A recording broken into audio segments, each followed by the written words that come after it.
ঢাকার ব্যস্ত শহরে জীবনে এমন কিছু দৃশ্য আছে যেগুলো মানুষ প্রতিদিন দেখে কিন্তু প্রশ্ন তোলে না। কারণ বাজার কিংবা সোনারগাঁও মোড় এমন জায়গায় দাঁড়িয়ে ট্রাফিক পুলিশের কনস্টেবলদের গাড়ি চালকদের কাছ থেকে টাকা নেওয়া যেন একেবারেই স্বাভাবিক চিত্র।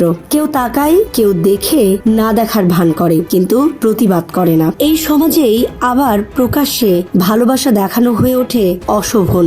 এই বৈপরীত্যের মধ্যেই 2002 সালে ঘটে যায় এক ঘটনা যা শুধু আলোড়নই তোলেনি, সমাজের এক অদ্ভুত দ্বিচারিতাকেও সামনে এনেছিল। জীবন অবাক না করলে কে করবে? 28% মিল্ক ফ্যাটের অবাক করার সাথে ফ্রেশ মিল্ক পাউডার। জীবন অবাক করুক প্রতিদিন।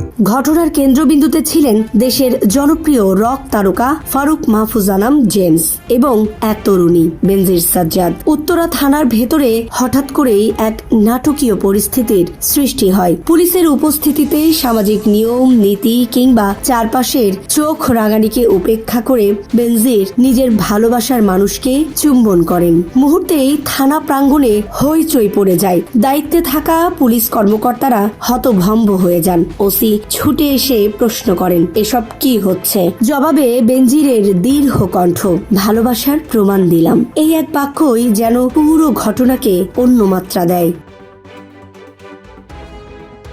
থানার ভেতরের উত্তেজনার সঙ্গে সঙ্গে বাইরের পরিস্থিতিও দ্রুত বদলে যাচ্ছিল। খবর ছড়িয়ে পড়তেই শত শত মানুষ উত্তরা থানার সামনে ভিড় জমায়। তারা কেউ সাধারণ মানুষ, কেউ জেমসের ভক্ত, কিন্তু সবারই এক দাবি, প্রিয় শিল্পীর মুক্তি। পরিস্থিতি নিয়ন্ত্রণে রাখতে পুলিশ থানার ফটক বন্ধ করে দেয়। অতিরিক্ত বাহিনী মোতায়েন করা হয়। ভেতরে আইনি প্রক্রিয়া চলছিল আর বাইরে জমছিল আবেগ, প্রতিবাদ আর উত্তেজনার ঢেউ। এই পুরো ঘটনার সূত্রপাত একটি অপহরণ মামলাকে কেন্দ্র করে। বেনজিরের বাবা ব্যবসায়ী ইকবাল সাজ্জাদ থানায় অভিযোগ করেন তার ও লেভেল পড়ুয়া মেয়েকে অপহরণ করা হয়েছে। মামলায় প্রধান আসামি করা হয় ফারুক মাহফুজানাম জেমসকে। সঙ্গে ছিলেন গীতিকার বিশু শিকদার এবং জেমসের বাসার গৃহকর্মী কামরুল ইসলাম।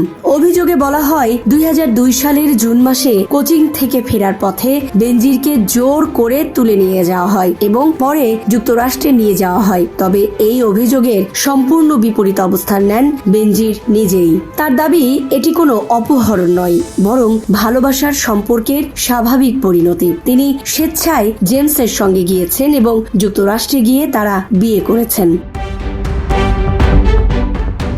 থানার ভেতরে বেনজিরের আচরণ ছিল একদিকে অস্থির, অন্যদিকে দৃঢ়। তিনি কখনো এক জায়গায় বসে থাকছিলেন না, বিভিন্ন কক্ষে ঘুরছিলেন, কিন্তু তার অবস্থান একটি, তিনি জেমসের সঙ্গে থাকতে চান। বাবার কাছে ফিরে যাওয়ার কোনো ইচ্ছা তার ছিলই না, বরং তিনি বারবার অনুরোধ করছিলেন যেন তাকে জোর করে বাড়ি নিয়ে যাওয়া না হয়। তার চোখে ছিল এক ধরনের ভয়, আবার একই সঙ্গে এক অদ্ভুত সাহস, যেন সবকিছুর বিরুদ্ধে গিয়ে নিজের ভালোবাসাকে আঁকড়ে ধরার এক জেদ।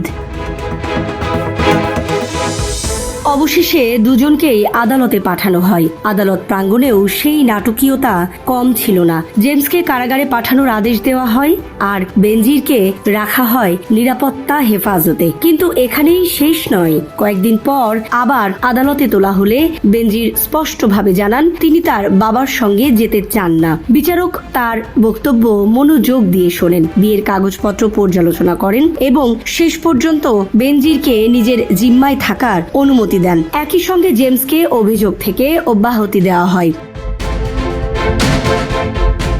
সেদিন আদালত প্রাঙ্গণ যেন এক অন্যরকম দৃশ্যের সাক্ষী ছিল।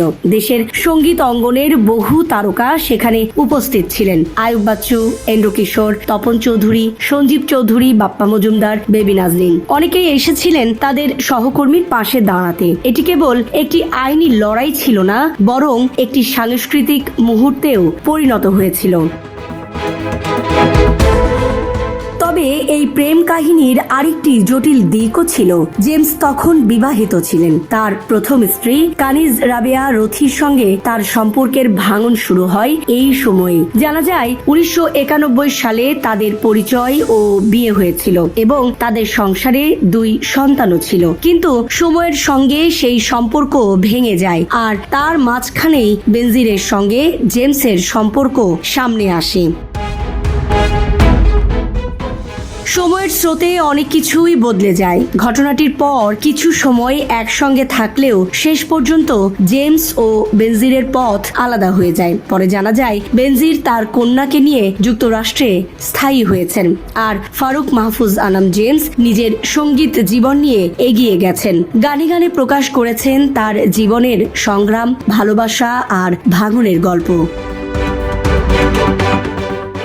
এই পুরো ঘটনাটি আজও এক অদ্ভুত প্রশ্ন ছুড়ে দেয়। এই সমাজে আসলে কোনটি বেশি গ্রহণযোগ্য, প্রকাশ্যে অন্যায় নাকি প্রকাশ্যে ভালোবাসা? থানার ভেতরে সেই এক মুহূর্তের চুম্বন হয়তো আইন ভাঙেনি, কিন্তু ভেঙেছিল সামাজিক রীতি, ভণ্ডামি আর নীরবতার দেয়াল।